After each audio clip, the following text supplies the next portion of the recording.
Give her my gum.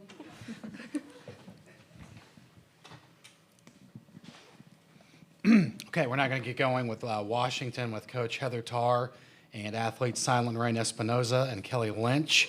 A reminder to please silence your phones and then give your name and affiliate whenever you ask a question. Heather, would you maybe want to open with an opening statement? Well, we're super excited to be here and grateful for the opportunity. This team has earned its way here, as have the other 7 teams. And these 2 young ladies here are proud to represent their teams, their communities, their families. And we haven't been here since 2019 when Silent Rain was a freshman. So it's neat to be able to bring a group from that point in time in their career to now at the end of their career after the pandemic and all that. But we are excited to represent the University of Washington and go out and compete and continue to learn how to play Husky softball as long as we can in 2023. Open up to questions. Anybody have any? Barry? Yeah, Barry Trammell with the Oklahoman. Both of you girls, Kelly and Silent Rain, you guys had one of the most remarkable comebacks in NCAA tournament history, down 6 or 7, whatever it was, going into the last inning.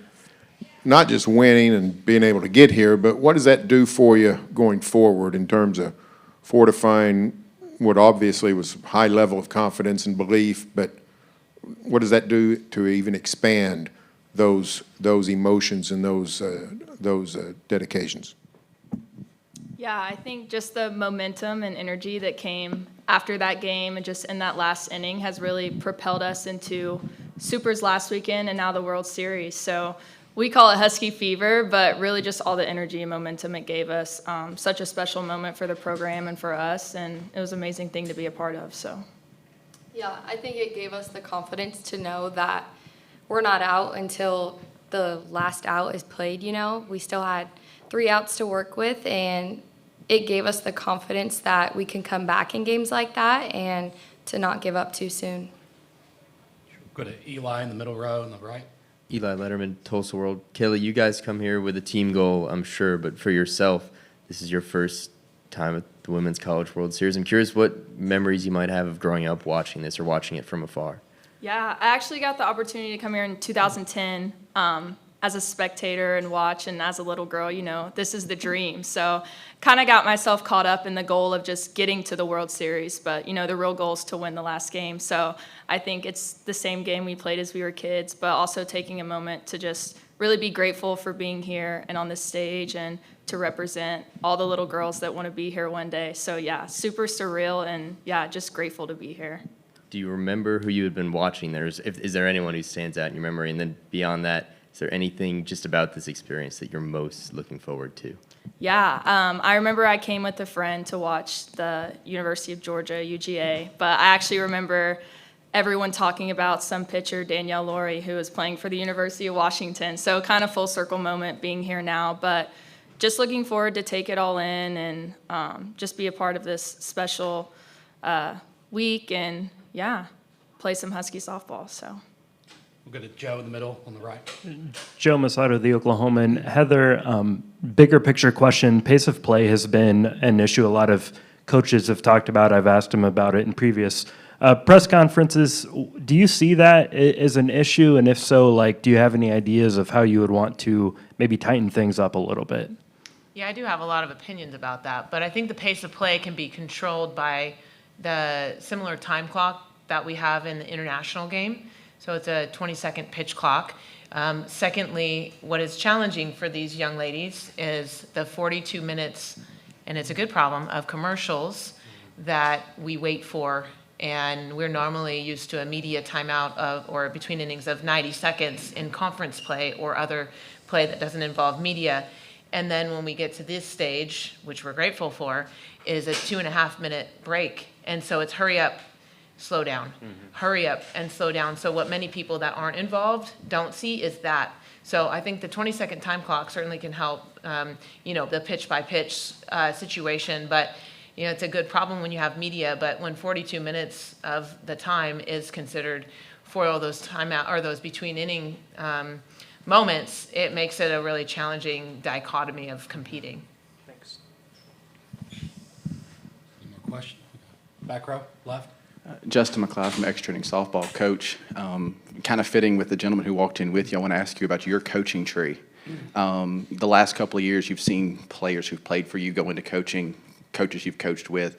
Can you just talk about your coaching tree and what it's like to see players who you fostered all the way up now succeeding as coaches themselves?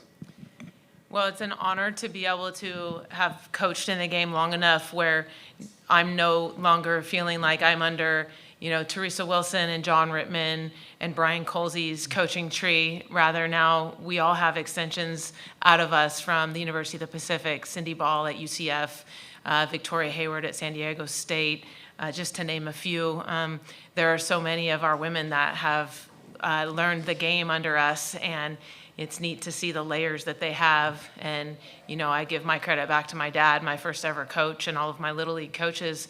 But it's a really neat thing now to see the Washington coaching tree continue to grow and expand, and knowing that their lessons that they teach are probably more efficient and effective than they were when I once received them. So it's an honor to be involved in this profession, and it's a gift from God.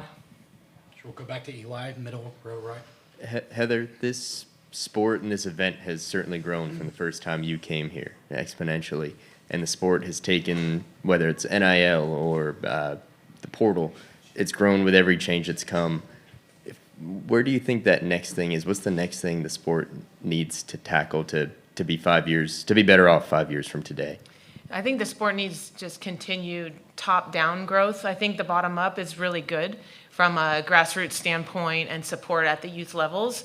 Now, of course, being the national team head coach, you always want more unification from the ground up, and how the teachings are done and what the lessons are that we're teaching from a tactical developmental standpoint. But I also think that you got to keep up with the times, and so whatever the things are that are next, you all have to. We always have to evolve and grow. But I think just having a parent of our sport, is it Major League Baseball? Is it USA Softball? What is it? Would help this. The WNBA looks to the NBA for, sometimes it's financing and initial maybe kick investment wise. But I think it's just that. I think at the college level, we're peaking, we're rising. I mean, the support we have and these guys see is amazing. But I just think from the top down, it could be something that could be game changing for women in this sport. Back to Joe, middle right. Yeah, Heather, just wanted to ask one more follow-up. Given your experience with the national team, and going back to my question about pace of play, like how much of a transition was that to have the pitch clock, and like how long would it take to sort of implement on this level? Well, I think it wouldn't take long at all, but I also think there's something that in international, most sanctioned events by the WBSC, you can't leave the batter's box. You have to have 1 foot in the batter's box.